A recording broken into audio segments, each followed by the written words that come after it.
2 hari setelah Hasto Kristianto ditahan KPK, beredar video Sekjen PD Perjuangan itu menuding Presiden ke-7 Jokowi sebagai dalang revisi Undang-Undang KPK dengan maksud untuk melemahkan KPK.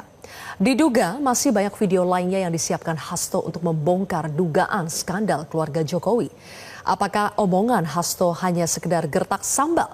Apakah nyanyian Hasto akan mempengaruhi proses hukum dirinya di KPK? Saya akan membahasnya bersama dengan mantan penyidik KPK Yudi Purnomo Harahap. Selamat malam Mas Yudi. Selamat malam Mbak Zil.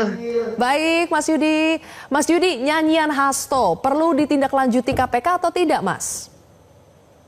Ya, kalau nyanyiannya memang ada petunjuk, menyebut nama, aliran dana, ya, dan kemudian ada bukti konkretnya, ya itu tentu akan ditindaklanjuti oleh KPK ya Mbak. Apalagi kan Hasto ini kan sudah jadi tersangka, dia akan sering bertemu dengan penyidik dan teknisnya ketika diperiksa di akhir pemeriksaan dia sebagai tersangka ataupun buat saksi dalam tersangka yang lain, itu tentu akan ditanya apakah ada hal lain yang ingin dia sampaikan. Ya tentu ini merupakan momen yang bagus kalau memang benar ada. Mbak, kalau bicara masalah orang yang menjadi whistleblower, justice kolaborator, itu kan sebuah hal yang biasa. Kalau misalnya memang benar dan konkret. Kita ingat di kasus Nazarudin, ya, itu Nazarudin tuh langsung menyebut nama, menyebut proyeknya apa, aliran dananya bagaimana, siapa mendapatkan berapa,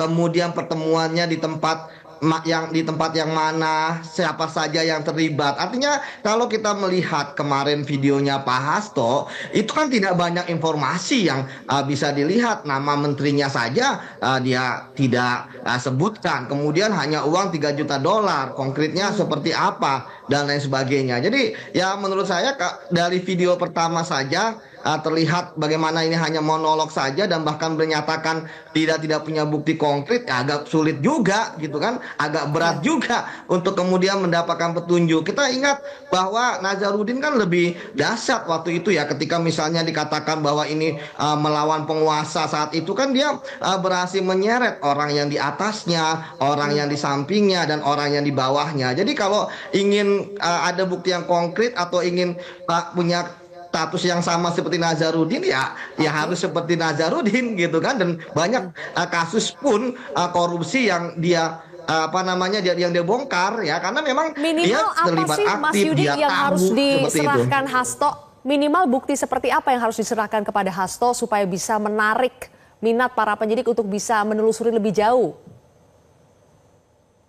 Banyak Mbak, nggak harus ada dokumen saja ya, tetapi dia bisa ada keterangan saksi-saksi yang bisa dia sebutkan oleh dia namanya di hadapan penyidik. Misalnya Pak, periksa si A ya, karena kan tentu seperti tadi saya katakan, apakah benar pernyataan dia kan harus dikonfirmasi oleh saksi yang lain. Itu yang pertama. Yang kemudian yang kedua, kita tahu dalam hukum kan testimonial di audito itu kan nggak digunakan. Jadi menurut saya kalau emang dia punya dokumen misalnya Mbak, itu sangat bagus sekali ya. Entah itu transkrip pembicaraan, bahkan dia punya rekaman pembicaraan. Banyak kok yang lain seperti itu yang nggak keluar-keluar tapi mampu memberikan kepada penyidik bukti yang sangat konkret ya. Termasuk tadi saya katakan apakah dia mempunyai saksi yang bisa memperkuat pernyataannya Mbak. Ya, jangan-jangan ternyata ya saksinya ada, mungkin dia punya saksi tapi ternyata saksinya tiba-tiba membelot gitu kan, atau balik kanan ya kan. Itu kan suatu hal yang biasa Mbak, seperti itu Mbak Zil. Jadi kalau buat video-video monolog seperti yang sudah beredar ini nggak mempan ya untuk bisa ditindaklanjuti lebih jauh oleh penyidik KPK, Mas? Ya Mbak, karena kan arahnya nanti kemana? Misalnya terkait dengan 3 juta dolar. Ini kan sangat menarik ya, terkait dengan 3 juta dolar ini. Kita tahu bahwa saya pun waktu pelemahan undang-undang KPK kan paham betul situasi saat itu. Ingat loh bahwa semua partai, semua fraksi yang ada di DPR setuju loh. Ya, kalau memang Pak Hasto tahu kemana saja aliran dananya, ya termasuk kan di situ kan banyak partai ya, termasuk partainya Pak Hasto, semua setuju dengan revisi undang-undang KPK. Kalau memang Pak Hasto tahu kemana saja aliran dana, Mbak, pasti akan ditindaklanjuti. Misalnya dalam kasus Nazarudin kan dia mengatakan misalnya si A menerima dana dari sini, kemudian dia memberikan ada petunjuk, kemudian ketika penyidik menelusuri, oh benar, ternyata ada transaksi di sini, wah benar ternyata ada aliran dana di sini, dan kemudian juga kita pasti akan membutuhkan banyak bantuan misalnya dari PPATK. Jadi Mbak, kalau penyidik itu kan nggak perlu diajari untuk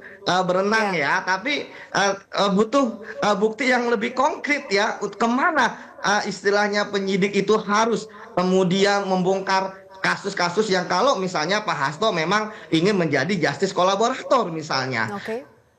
Jadi harus mengajukan diri dulu juga sebagai GC, baru bisa diproses lebih jauh keterangan-keterangan Hasto, Mas. Ya betul, dia harus menjadi JC gitu kan. Tapi salah satu syarat JC adalah Mbak, bahwa dia harus mengakui perbuatannya. Kita lihat Pak Hasto sendiri kan sampai saat ini tidak mengakui perbuatannya ya, hanya bahkan mengatakan bahwa ini adalah pesanan, bahwa ini adalah politisi dan sebagainya. Tapi ya kita lihat saja ya, Nazarudin pun ketika waktu berlalu ya dia pun kemudian kooperatif dan mau membongkar gitu ya. Nah saya melihat kan, saya nggak lihat di arah politik ya, namun ya sepertinya Pak Hasto kan ada dua hal yang menjadi impian dia saat ini ya. Yang pertama ingin tahanannya ditangguhkan ya, kemudian yang kedua ingin pra-peradilannya menang. Jadi untuk saat ini dia sepertinya akan lebih fokus ke situ Mbak, sehingga kemarin kita lihat ada videonya yang beredar, namun ya dari sisi kacamata saya sebagai mantan penyidik ya itu belum berarti apa-apa gitu ya Mbak, dibandingkan dengan tadi kita contohnya Nazarudin langsung nunjuk si A dapat segini, si B dapat segini, si C dapat segini, seperti itu. Oke, butuh lebih jadi harus butuh keberanian dari Pak Hasto Mbak, kalau memang ingin keterangannya bernilai ya, bernilai di depan KPK. ya. Baik, tapi kalau dilihat dari timingnya ya Mas Yudi, Hasto kan baru menantang KPK untuk bisa memeriksa keluarga Jokowi itu saat dirinya sudah ditahan KPK. Apakah ini bisa dibaca sebagai upaya pengalihan isu atau perang narasi lah ya untuk menguatkan bahwa Hasto dikriminalisasi oleh Jokowi yang masih punya pengaruh besar KPK? Apakah itu bisa dibaca sebagai langkah untuk itu, Mas? Ya, saya pikir memang Mbak itu hal yang biasa ya Mbak, ketika seorang tersangka kemudian dia ditahan dan dia melakukan pembelaan kan, baik secara hukum bahkan media pun KPK kemarin juga tidak melarang dia berbicara kepada media ya. Ini kan saya melihatnya memang seperti biasa ya, ada orang yang sedang tenggelam dia berusaha menggapai yang lainnya gitu ya supaya ikut tenggelam, padahal sebenarnya seharusnya ya dia fokus saja terhadap upaya pembelaan dirinya, karena kita tahu bahwa tentu KPK akan menanyakan ya berdasarkan bukti-bukti yang KPK miliki kepada dirinya, sehingga ya saya sebenarnya lebih berharap Pak Hasto kooperatifnya adalah berbicara yang sebenarnya terkait dengan kasus penyuapan terhadap Wahyu Setiawan ini, itu yang pertama. Yang kedua, kalau memang punya hal yang tentu bisa membongkar, saya pikir bongkar-bongkaran saja. Oh, kita juga menanti hal tersebut ya, karena supaya KPK juga jangan tebang pilih, ataupun KPK juga tidak merasa wah nanti Hasto saja gitu kan. Tapi ya setidaknya sama seperti Nazarudin, itu kan berkembang sehingga banyak satgas yang menangani. Kalau ini kan satgasnya hanya satu apa dua satgas gitu ya yang menangani Mbak. Jadi saya pikir kita berharap dari Pak Hasto ini akan keluarlah kasus-kasus lain yang lebih konkret gitu ya, misalnya petunjuk terkait dengan proyek pengadaan barang dan jasa ya, terkait dengan suap politik ya, terkait dengan pilkada misalnya dan lain sebagainya. Baik, terakhir Mas Yudi, sekarang kan Hasto sedang mengajukan penangguhan penahanan ya, apakah ada potensi itu dikabulkan? Ya Mbak, bahwa setiap tersangka mempunyai hak ya ketika ditahan mengajukan penangguhan penahanan ya, dengan alasan apapun yang dia mau gitu ya. Tapi sampai saat ini ya, selama saya di KPK tidak pernah ada penangguhan bagi tahanan ya. Kalau memang dia ada izin, misalnya ada yang meninggal, kemudian ada yang sakit dan atau menikahkan anak dan sebagainya, itu izin tapi tetap status tahanan. Atau kalau dia sakit itu tetap dibantarkan. Nah, jadi saya perkirakan bahwa pengajuan penahanan dari Hasto ini akan ditolak oleh KPK, sehingga KPK akan lebih fokus kepada pemeriksaan Hasto. Seperti itu Mbak. Terkait tentang pernyataan Pak Hasto yang mengatakan bahwa mantan Presiden Jokowi mempunyai peran dan andil tentang pelemahan KPK, yakni Presiden Jokowi pernah mengutarakan revisi Undang-Undang Pemberantasan Korupsi, yaitu Undang-Undang Nomor 30 Tahun 2002, di mana dia menolak sekaligus menyetujui beberapa draft undang-undang maksud saya yang disusun oleh Dewan Perwakilan Rakyat. Dan di dalam revisi tersebut, mantan Presiden Jokowi mengatakan bahwa dia menolak penyadapan harus meminta izin dari pihak luar, dan penyidik dan penyelidik harus dari pihak polisi atau jaksa. Dan tak hanya itu, tentang pengelolaan laporan hasil kekayaan penyelenggara negara itu harus di luar KPK. Dan itu tentunya menjadi bukti di mana mantan Presiden Jokowi diduga melakukan pelemahan vital tentang perannya KPK.